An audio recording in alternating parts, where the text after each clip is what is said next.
आज के एपिसोड में हम आपके लिए लेकर आए हैं एक बहुत पतले प्लॉट पर बना हुआ सस्ता लेकिन बहुत ही बेहतरीन डुप्लेक्स प्लान। इस डुप्लेक्स हाउस का बिल्डअप एरिया है 23 बाई 44 फीट का।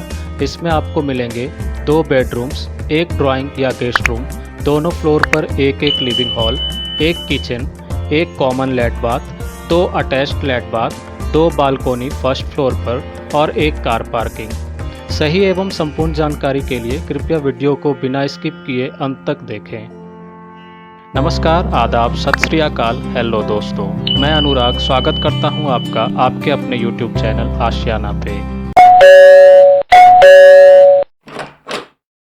ये है हमारे डुप्लेक्स हाउस का फ्रंट लुक।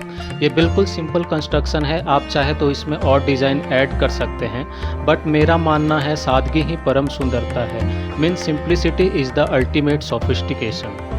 ये हमारे आज के घर का 3D प्लान है। आप देख पा रहे हैं ये हमने काफी सिंपल डिजाइन किया हुआ है।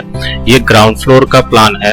अगर आप पूरी वीडियो को ध्यान से देखेंगे तो आप खुद के देख रेख में भी इस घर को आसानी से बनवा सकते हैं। तो आइए चलिए शुरू करते हैं। ये आप देख पा रहे हैं ये हमने बड़ी सी पार्किंग दी हुई है। यहाँ पे आप यहाँ पे अपनी बड़ी से बड़ी कार भी पार्क कर सकते हैं, इतना स्पेस यहाँ पे है। घर के सभी एरियाज के डायमेंशन हम आपको वीडियो में आगे बताएंगे। घर में हमने 2 एंट्रेंस दे रखा है। ये वाला जो एंट्रेंस है ये मेन एंट्रेंस है, ये दरवाजा जो आप देख पा रहे हो। इसके अलावा यहाँ पे जो दरवाजा दिख रहा है ये भी एंट्रेंस ही है घर का। इसके बारे में हम बाद में बात करेंगे। हम पहले इस दरवाजे से घर के अंदर चलते हैं। ये इस दरवाजे से हम घर के अंदर आते हैं तो हमें एक काफी बड़ा लिविंग हॉल देखने को मिलता है। ये काफी बड़ा और स्पेशियस लिविंग हॉल है। ये हमने कुछ भी यहाँ पे सेटअप नहीं लगाया है, ये सिर्फ एक डाइनिंग टेबल यहाँ पे रखा है जिसका कुछ पर्पस है वो आपको आगे वीडियो में मैं बताऊंगा।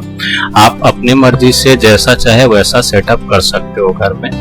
और यहाँ पे इस जगह पे हमने वॉशिंग एरिया बना रखा है। यहाँ पे हमने एक बेसिन दे रखा है, इसके साथ ही एक मिरर दे रखा है। आप चाहे तो यहाँ पे अपना वॉशिंग मशीन लगा सकते हैं। ये वाला दरवाजा घर के किचन का दरवाजा है। हम यहाँ पे किचन के अंदर आते हैं तो देख रहे हैं किचन भी हमारा काफी स्पेशियस है।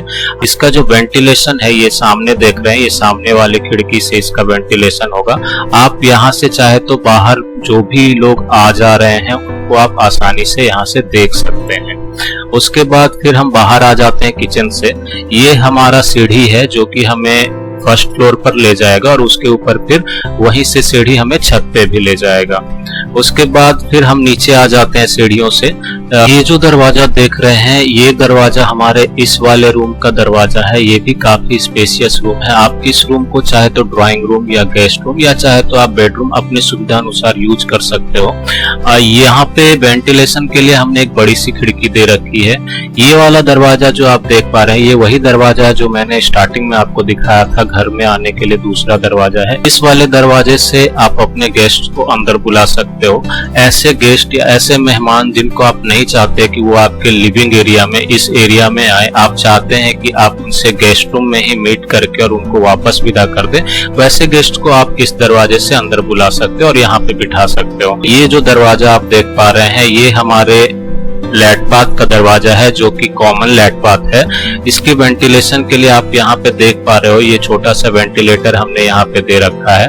और हॉल के वेंटिलेशन के लिए हमने यहाँ पे एक बड़ी सी खिड़की डिजाइन कर रखी है। अब हम फिर से घर के बाहर आ जाते हैं। ये आप जो ग्रीन वाला एरिया देख रहे हो ये हमने घर के 3 तरफ खाली जगह छोड़ रखा है बेहतर वेंटिलेशन के लिए। ये सामने वाला स्पेस जो देख पा रहे हो आप ये नहीं भी देंगे तो भी कोई बात नहीं। अगर आपकी जमीन बहुत ज्यादा पतली है तो आप ये सामने वाला स्पेस स्किप भी कर सकते हो। इससे क्या होगा कि थोड़ी पार्किंग आपकी जरूर छोटी हो जाएगी लेकिन फिर भी कोई फर्क नहीं पड़ेगा। आप एक मीडियम साइज की 4 व्हीलर आराम से पार्क कर पाओगे। लेकिन ये साइड का जो स्पेस आप देख रहे हो ये साइड का स्पेस दोनों तरफ आपको देना पड़ेगा वेंटिलेशन के लिए, क्योंकि एक खिड़की हमने यहाँ पे लगा रखी है इसके वेंटिलेशन के लिए। ये साइड वाला स्पेस जरूरी है। और ऊपर जब हम फर्स्ट फ्लोर पे जाएंगे तो कुछ खिड़कियां हमारी इस एरिया में भी खुलेगी, तो साइड स्पेस जरूरी है। फिर से हम घर के अंदर में आते हैं इस दरवाजे से होके और सीढ़ियों से होकर के हम सीधे अपने फर्स्ट फ्लोर पे चलते हैं। दोस्तों हम फर्स्ट फ्लोर पे पहुंच चुके हैं। ये हमारा फर्स्ट फ्लोर का एरिया है, ये आप देख पा रहे हैं। यहाँ पे भी आपको एक बड़ा सा लिविंग एरिया मिलेगा और ये जो स्पेस आप देख पा रहे हैं, ये हमने स्पेस ओपन छोड़ रखा है। मैंने आपको जो स्टार्टिंग में बताया था ये डाइनिंग टेबल देने का हमारा कुछ पर्पस है, वो यही पर्पस था कि हम आपको दिखा सके कि ऊपर का जो लिविंग एरिया है वहां से आप नीचे घर के सदस्यों से भी आसानी से कम्युनिकेट कर सकते हैं। ये एक्चुअली जो फ्लोर दिख रहा है आपको, जहाँ पे ये डाइनिंग टेबल लगा हुआ है, ये एक्चुअली घर का ग्राउंड फ्लोर है। आप आसानी से फर्स्ट फ्लोर से ग्राउंड फ्लोर पे कम्युनिकेट कर सकते हैं। यहाँ पे हमने अपना सिटअप एरिया बना रखा है। आप चाहे तो अपने कन्वीनियंस से कैसे भी इस स्पेस को यूज कर सकते हैं। कहने का मतलब ये है कि हमारा ये वाला भी जो घर का एरिया है ये भी काफी स्पेशियस एरिया है। आप चाहे तो इसको अपने कन्वीनियंस से कैसे भी यूज कर सकते हैं। अब हम चलते हैं इस फ्लोर के फर्स्ट रूम में। ये हमारा पहला बेडरूम है इस फ्लोर का। ये आप बेडरूम देख पा रहे हो, काफी स्पेशियस है। रेफरेंस के लिए मैंने एक बड़ा सा बेड लगा रखा है, यहाँ पे अलमीरा लगा रखा है, फिर भी यहाँ पे इतना सारा स्पेस आपको मिल रहा है बचा हुआ। ये हमने यहाँ पे बड़ी सी खिड़की दे रखी है जो कि घर के साइड में खुलेगा। ये जो डोर आप देख पा रहे हो ये एक्चुअली अटैच्ड फ्लैट बाथ है इस रूम का। इस डोर से आप इस फ्लैट बाथ में आओगे। ये भी काफी स्पेशियस है। यहाँ पे वेंटिलेशन के लिए ये हमने वेंटिलेटर दे रखा है जो कि घर के बालकोनी में ओपन होगा। ये बालकोनी है।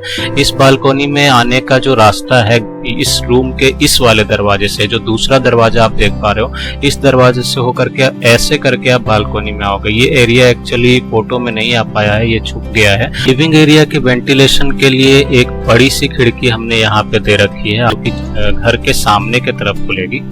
और यहाँ से फिर होकर के ये वाला जो दरवाजा देख पा रहे हैं ये हमारे फर्स्ट फ्लोर के दूसरे बेडरूम का दरवाजा है।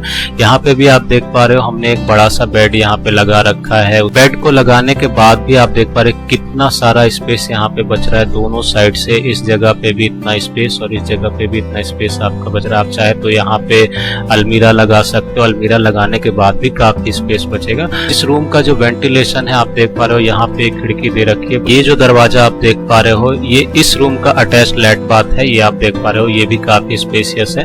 और ये आप देख पा रहे हो ये वेंटिलेशन है। इस रूम के बालकोनी में ये वेंटिलेशन ओपन होता है। उसके बाद फिर आप इस दरवाजे से बाहर निकल करके ये वाला जो दूसरा दरवाजा देख पा रहे हो, इस बेडरूम में भी एक बालकोनी आपको मिलेगा। इस दरवाजे से आप ऐसे करके आकर के इस बालकोनी में आ सकते हो। काफी स्पेशियस मैंने दोनों बालकोनी दे रखी है। आसानी से आप फ्रंट व्यू ले सकते हो और ताजी हवा ले सकते हो। इसके अलावा एक और जानकारी मैं दे देता हूँ आपको। जो घर के छत पे जाने का सीढ़ी होगा, यहाँ पे तो आप फर्स्ट फ्लोर पे आ गए। जैसे आप ग्राउंड फ्लोर से ऐसे करके चले थे फर्स्ट फ्लोर के लिए, वैसे ही यहाँ से आप ऐसे करके और ऐसे छत पे आप जा सकते हैं। यहाँ से एक सीढ़ी निकलेगी और ये आपको घर के छत पे लेकर के जाएगी। अब मैं आपको घर का 2D ड्राइंग दिखाता हूँ जिसमें आपको डायमेंशन प्रॉपरली शो हो जाएंगे। इस डुप्लेक्स घर की लंबाई 44 फीट और चौड़ाई 23 फीट की है। वेंटिलेशन के साथ इस घर को मिनिमम 23 बाई 48 फीट या उससे बड़े प्लॉट पर बनाया जा सकता है। इस वीडियो में प्लान को 26 बाई 50 के प्लॉट पर दिखाया गया है। घर की बाहरी दीवारें कंक्रीट के साथ 10 इंच और अंदर की दीवारें 5 इंच मोटी हैं। दोस्तों, हमारा आज का एपिसोड आपको कैसा लगा कृपया हमारे कमेंट बॉक्स में ज़रूर बताएं। अगर कंटेंट पसंद आया हो तो कृपया लाइक और शेयर करें। चैनल को सब्सक्राइब करना ना भूलें। फिर मुलाकात होगी नए कंटेंट के साथ। जय हिंद।